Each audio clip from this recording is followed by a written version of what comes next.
हनुमान जयंती पर दिल्ली की जहांगीरपुरी में दंगे हुए, लेकिन इस दंगे के तुरंत बाद गृह मंत्रालय हरकत में आया और अमित शाह जी ने 2 वरिष्ठ अधिकारियों को ऑर्डर दिया कि ये तत्काल इस पर कार्रवाई हो और जो दोषी हैं उनको जेल की सलाखों के पीछे भेजा जाए। इसके अलावा एरिया में शांति स्थापित की जाए और इसके बाद जो गृह मंत्रालय के अधिकारी हैं वो सीधा इस दंगे की रिपोर्ट, पुलिस की कार्रवाई, इन सबको देख रहे हैं।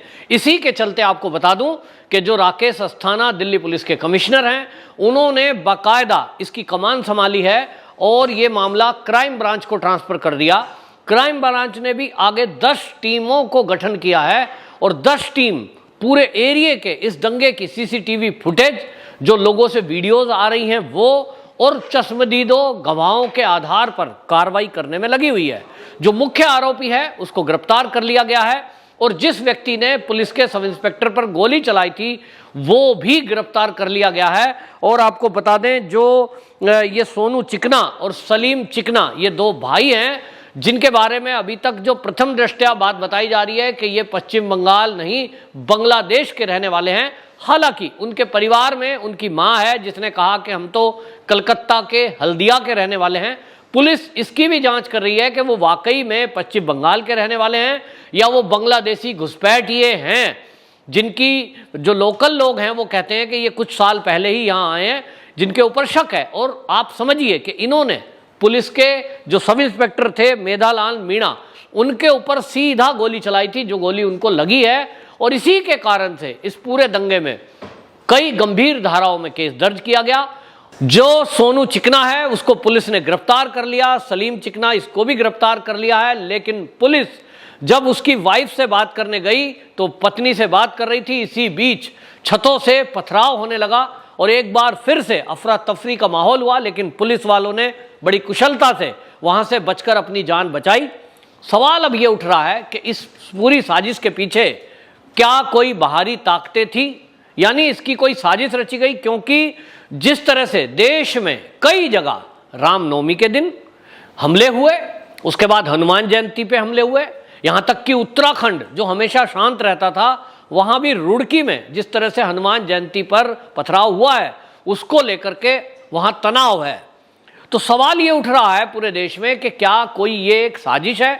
तो इस एंगल से भी दिल्ली पुलिस की स्पेशल सेल इस पर काम कर रही है और दिल्ली पुलिस के स्पेशल सेल के जो आयुक्त हैं दीपेंद्र पाठक, उन्होंने बाकायदा ये पूरी कमान संभाली हुई है, यानी वो मौके पर खुद जाकर मुआयना कर रहे हैं और पूरी जो टीम है उसकी निगरानी कर रहे हैं।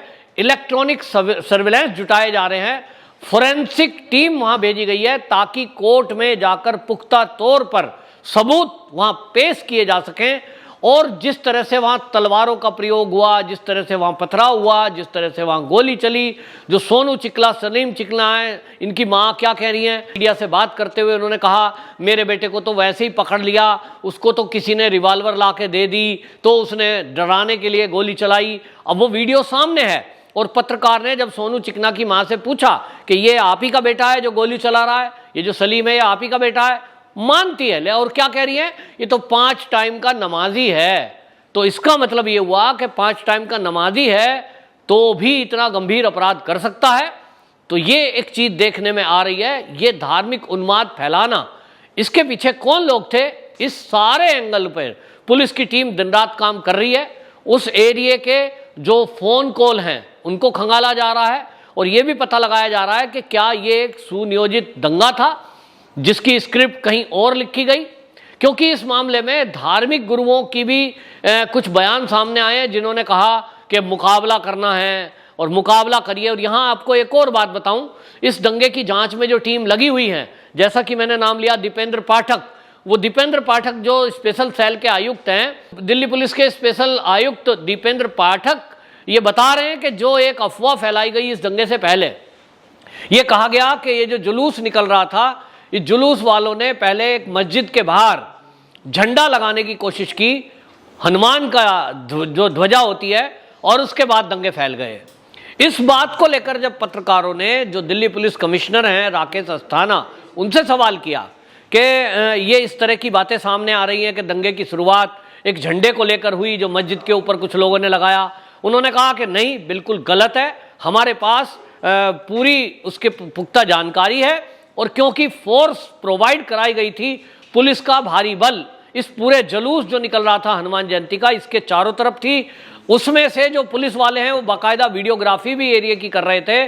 तो ये बता रहे हैं कि ये कोई भी बात इस तरह की नहीं है कि जिसको ये कहा जाए कि मस्जिद पे झंडा फहराने के बाद ये दंगा हुआ। पुलिस ने कहा कि ये बिल्कुल अफवाह है और जो इस तरह की अफवाहों को फैला रहे हैं उस पर भी पुलिस नजर बनाए हुए है।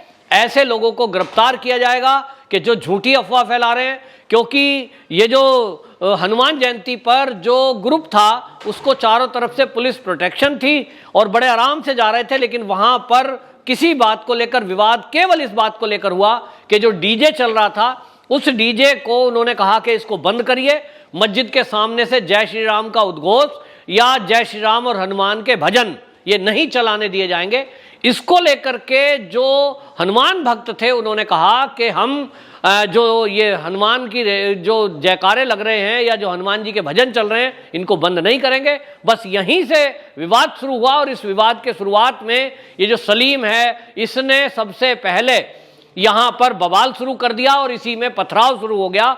ये पत्थर जो है सबसे पहले पुलिस कर्मियों को लगे, 8 पुलिसकर्मी घायल हुए, 9 आम आदमी घायल हुए और इसमें जो अफरा तफरी मची तब भीड़ की तरफ से आपने देखा कि इकट्ठा हजारों की भीड़ आ गई।